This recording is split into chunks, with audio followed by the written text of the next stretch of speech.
What's up, everyone? It's Ryan here from Nefarious Comics, and as you guys can see, the queen herself, Danielle, she is not with us today, so we got Rage Theo filling in. How you doing, my man? What's up, bro? How's Man, everybody I'm so doing? excited. I'll tell you what, when I was like pitching the episode, because Danielle was like, okay, Ryan, you and Rage are going to do it, I put forth 3 names, and she picked who I was hoping she would pick, and here he is with us right now. Now, he's one of my countrymen from Canada. His name's Jeff Rothney. He runs an amazing service down here called Canada Comic Pressing. Sorry, Jeff. Welcome to What's Trending. How you doing, my friend? Thanks, guys. Good to see you. That's awesome. Thanks for coming, man. Yeah. Now, guys, if you're in Canada, north of the border, you guys probably know who Jeff Rothney is. He's the guy that works on a lot of good books, as well as he's been around for forever and a wealth of knowledge. And so, Jeff, tell us about your business. Tell us about who you are, my friend.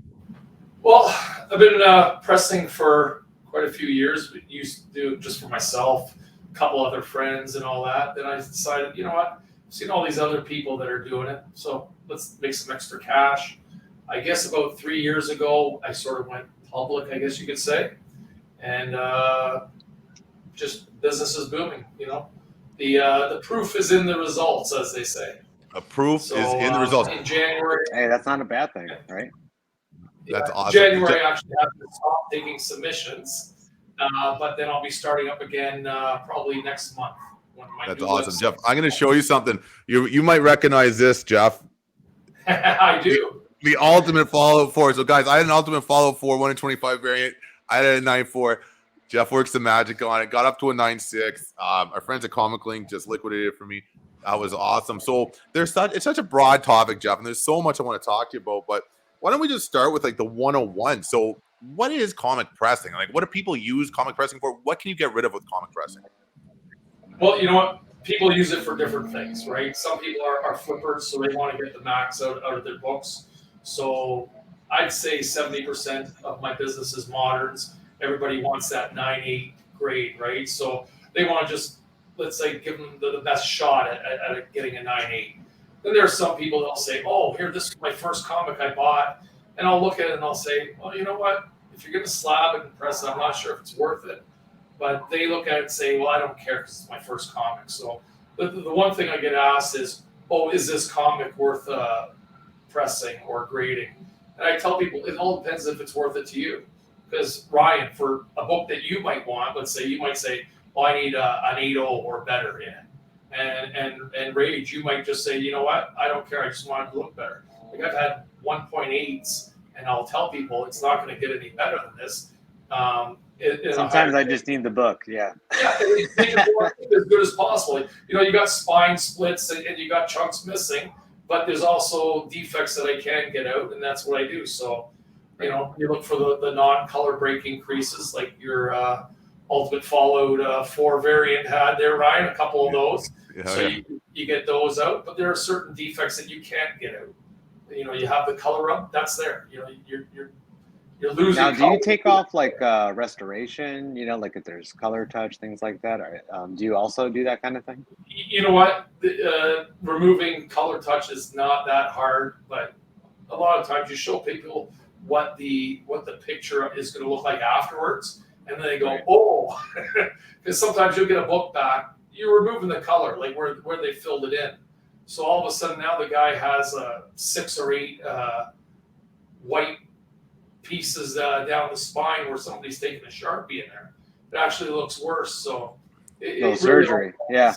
Got to do a little surgery in there, huh? Yeah. We've all seen what a book that's had the restoration removal looks like. And sometimes you think, well, should I have done it? I had a customer who gave me Iron Man #1. It was an 8.0, but it had slight color touch. The color touch was removed, and it looked like crap. He says, oh, I wish I would have kept it with the color touch then. So it depends if you're keeping it for yourself or if you're flipping it, right? Obviously, right. If you're flipping it, you want the blue label, you know, so. Well, that's it. So, Jeff, going back a little bit, what are some of the defects that pressing can remove? So you're going to get rid of creases that don't break color. Obviously, if it breaks color, you can't get rid of that, right? You're going to get rid of spine ticks as long as they're not breaking color for the most part. Some of them are tougher to get out than others. You're going to be able to clean it up. You're going to be able to get rid of grease pencil. pencil. You're going to get finger dents. Basically anything that doesn't break color, you can fix. You're not going to fix a blunted corner. You're not going to fix anything with a color break in.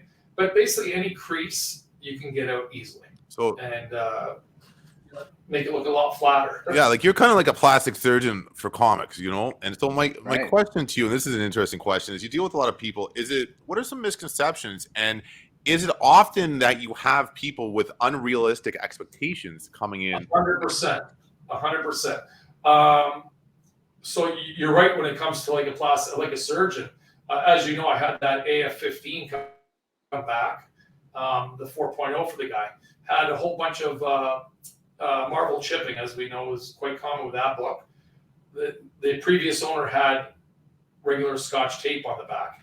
He wanted the Scotch tape removed, take the pieces off, put it back in, and then archival tape put back. And a couple other pressers didn't even want to touch that here in Canada. But I said, okay, I'll do that. So I removed the tape. Then I put the piece of the Marvel chipping back in place, replace it with the archival tape because he wanted it to look nicer. It had the label, where it said tape on inside cover. But the common misconception is, oh, I just bought this book. I bought it brand new. I put it in a bag and a board. It's got to be a 9.8. And I tell people, really, if you go pull 50 books off the shelf today, you're lucky to get 2 that are 9.8s. Think of how many people have touched that book. As you know, 9.8s are not easy to get, right? But if you 99% of the times they're unbagged and boarded too. Well, right, they get shipped to the store. They're in a box, so you're going to get the color up. The 200 books in a box, and then of course the box comes into the store now. They got their employees just shoving them in the bags and the boards. Then they go on the shelves. How many people will touch that book before the shelf?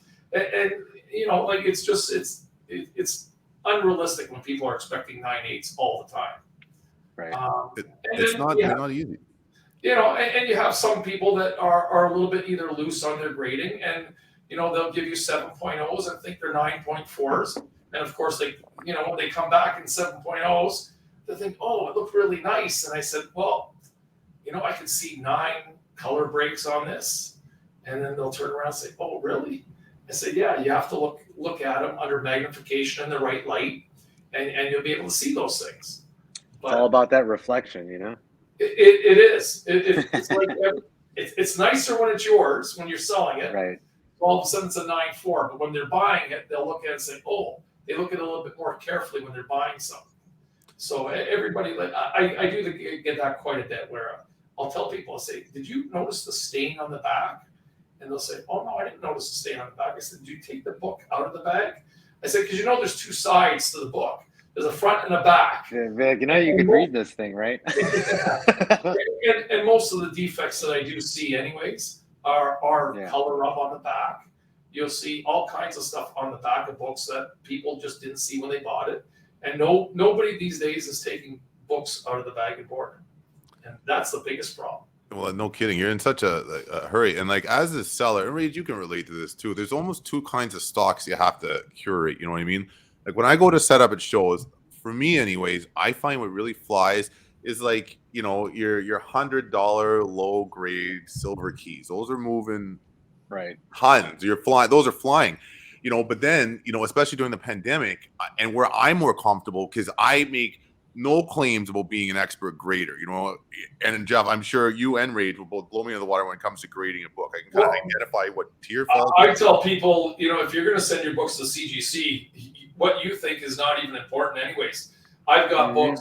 I could show you books. I just saw a guy post a 9.8, Something is Killing the Children, and it's got about 6 color breaks on it. And you're thinking, well, how is this a 9.8? And then I've seen books that are absolutely flawless, and I can't even find a flaw in them, and they come back as an 8.0. And you're thinking, where is this? And then you look at the grader notes that CGC is providing, and you're trying to find these defects that they're claiming. So it's almost like they're new hires. Oh, they learn a new word of the day. Canvassing or they learn this word, and then all of a sudden you'll see all these. And I hear from a lot of other people like, "Hey, did you notice CGC's using this one special term now Oh. for a Well, lot it's of almost the, like I keep telling my friends, it's like the new people they hire, they're afraid to give a 9.8, right? Because nobody wants to be new well, that's and it. give something a 9.8, and then it gets sent to review because you're new. They're like, well, that's not a 9.8. So you're all right. It's a 9.6. And how many times did you see 9.8s that look like 9.6s and 9.6s that look like 9.8s? So I always tell people, Yeah. don't guarantee anything. And at the end of the day, like Ryan, if you think it's a 7.5 on your FF whatever, it doesn't really matter what you think if you're setting it down there. It's what the guy thinks. And I've had it before where I've actually got books back from customers, from CGC for customers. I've looked at it and I don't agree with it. And I said, you know what? I'm going to send it back. I've even paid for it on my dime, and I've sent it back without doing anything in it. I give an example. A guy in Ottawa gave me 6 of the Star Wars Heir to the Empire. Oh yeah. Number 1. And I said, you should pre-screen these at 9.8s. This was before it was a big book. And I said, I think you got 3 or 4 9.8s out of these 6s, and the other 2 are 9.6s. He got them back. He got 2 9.2s and 4 9.4s. Oh. We cracked them. We sent them back. You got 3 9.6s and 3 9.8s. Oh. So it really depends on who's looking at the book and what that day is. And like I said, it wasn't my customer's fault, but I did that, and I ended up losing money on the transaction. But in the end, that customer sent me more books. So I'll do stuff like that for my customers sometimes. I can't do it every time, but every now and then I've done it. And again, I've had one of my customers had a Avengers #1. 4.5. We cracked it, pressed it, looked a lot nicer. I showed him the before and after pictures. Came back a 4.5. I said, he said, Jeff, it looks a lot better than a 4.5. Send it back again. Came back a 5.5. Whoa. So what do you do? You know what I mean? And we're gonna have to talk. 4.5 Yeah. Avengers 1. That I'm like, I don't Same know. submission. I had the same grade happen to a Daredevil 1. The guy had me press it. Looked a lot nicer, cleaned it all up. Apparently CCS had it before that. I said, there's no way anybody pressed this book. I pressed it, looked a lot nicer again, showed them the before and after pictures. He agreed, came back a 4.5. And I sent it back again because it was the same submission. And it came back a 5.5. Oh boy. So, Jeff, so speaking of customers, Daredevil #1. And that's a big gap in grade on those books. You know, What's that? That's a Big serious swing. grade. Of course. Yeah. Yeah. Jeff, I heard when we were talking before, you said you were going to bring on some surprises and share with us in the audience some books that you've worked on, you still have in your possession. What did you bring along today?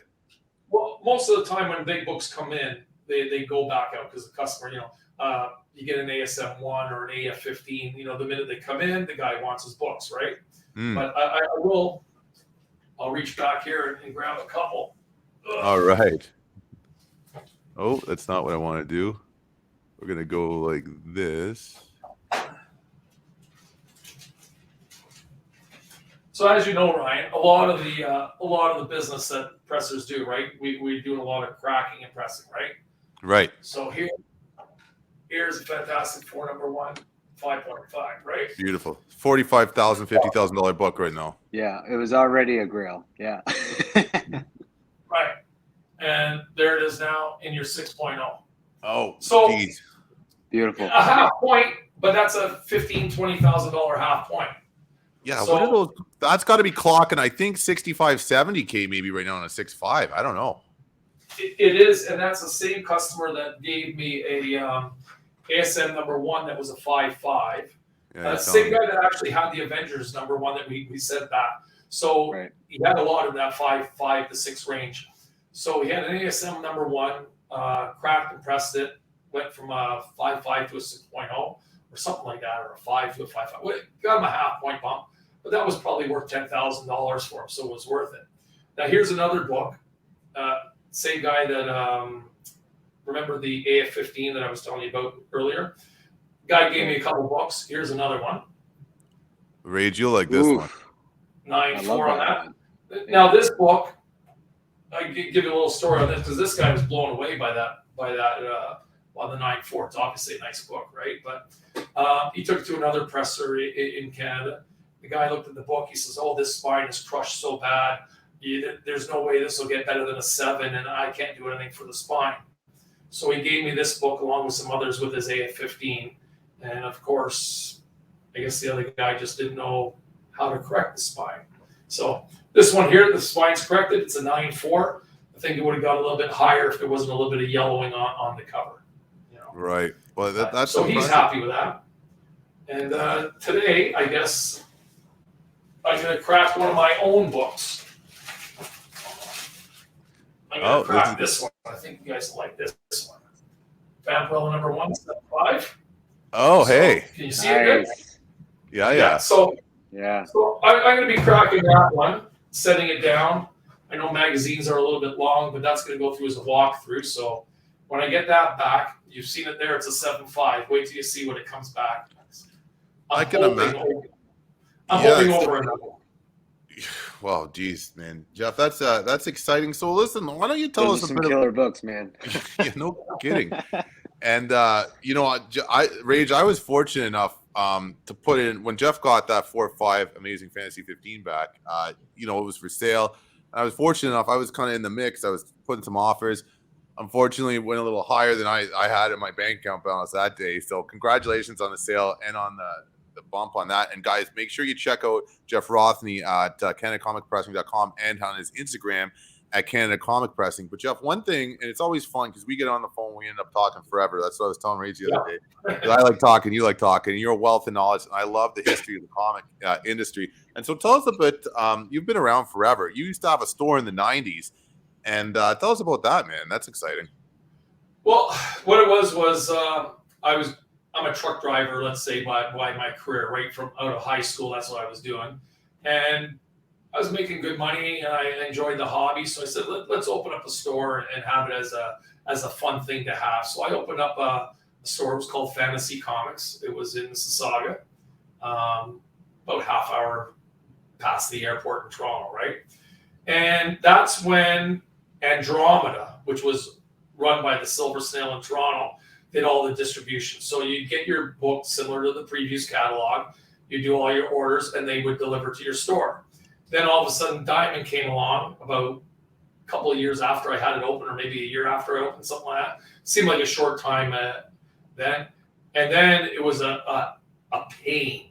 You had to go meet somebody in the back of a cube van in Burlington in a snowstorm, and sometimes the guy wouldn't be there till like 11, 12 o'clock at night because they got held up at the border. So here I am, instead of having as a fun hobby anymore, now I'm out till midnight, 1 o'clock to make sure the customers have the books on the shelf by the next morning. And then I have to wake up at 5 o'clock in the morning to go to my other job. So it became not so much as a fun hobby anymore. So I just closed the store down, and the store was doing good. It was doing okay.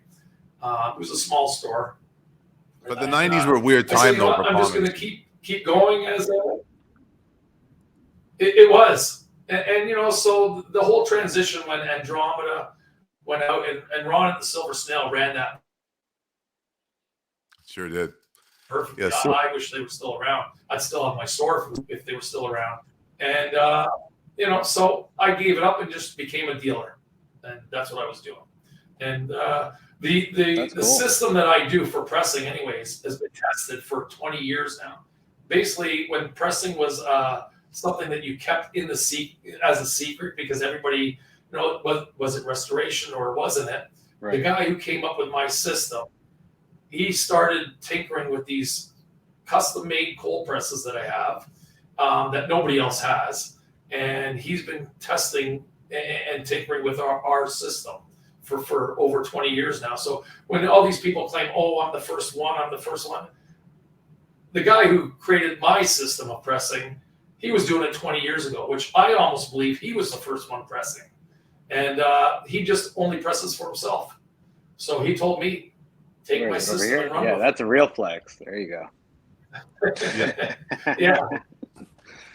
It's kind of like having a wizard, you know what I mean? Like you got to go to your magician, get your little potions and stuff like that. But well, it is because I'll run ideas by him and I'll say, hey, why don't you try this out? Why don't you try that? Like, or come up with a solution to this. And so eventually he says, okay, I take her around with it. Let's try this out. So he's sort of like you said, like a little wizard, and we come up with a solution and taking a little bit from this guy, a little bit from that guy, and come up with what we feel is one of the more superior methods of pressing. A lot of guys will have problems, let's say, with the ultimate fallout crease in the back. And I keep hearing from some guys, oh, it takes like 2 or 3 or even 4 times to press it to get that out. Our method here, I get that out in 5 minutes. It's not even a problem for the way, and it all comes down on how you humidify the book and things like that. I don't want to give away secrets, but it is different. See, than how you know all the most people will press temperatures a book. and the durations. That's why we send our stuff to you. Yeah, but Yeah, but you know what? The system that I do was actually done without any heat at all. The guy who created it didn't have a heat press, and for the first 10 years, he was humidifying the books and pressing them without a heat press. And he was basically designed it to get those 9.6 and 9.4 books into 9.8s, because he sells a lot of like early number spawns and stuff like that people normally wouldn't sell. But at 9.8, he's the only one, let's say, on eBay selling them, and he could turn a little profit on them. And that's how his system came. So he was basically pressing without a heat press, which you know what? to some people impressive. say, Yeah. how do you do that? It's really exciting. And guys, so like, in this day and age, the day of the internet and whatnot, you got everyone and their brothers setting up, pressing books in the basement. Me personally, I feel more comfortable, especially if someone has a history of working on bigger books. It's like if you have a Ferrari, you're not going to take it to like, your corner garage down the road that you see a bunch of Mazdas parked out front. So Jeff has been my guy for a little bit now, and I get along with him very well. And he's one of the OGs, man. Definitely please go follow him. Reach out to him if you have any questions, especially if you're one of my friends down here living in Canada. You know what I mean? You'll see him all over the Facebook groups. He has a good presence, great website on Instagram. Make sure you follow him. And, guys, if you don't know Rage, come on. Who doesn't know Rage these days? Rage, where can people find you? You're over on the Whatnot. So I'm on Instagram, Rage Theo, Whatnot. Rage Theo, I do weekly Whatnot sales on Wednesdays. But yeah, always chilling. And one of the coolest guys in the game, man. Well, Jeff, listen, I really want to thank you for coming on, sharing some of your knowledge, man. It's been a treat, And, yeah, man. We hope to have you back soon, Always guys. good talking to you, and now I see you. Yeah, I know. This is so weird. We've been talking on the phone for how long now? This is, I think, our first face-to-face. You know what I mean? Yeah. Guys, Jeff, we'll so link up on Instagram. Yeah, I thank everyone for spending their time with us, and we'll be back next week. Danielle will be back from her trip down to Las Vegas at Mint Collective with a bunch of stories. And we'll see you all later, man. Have a great day. See you guys.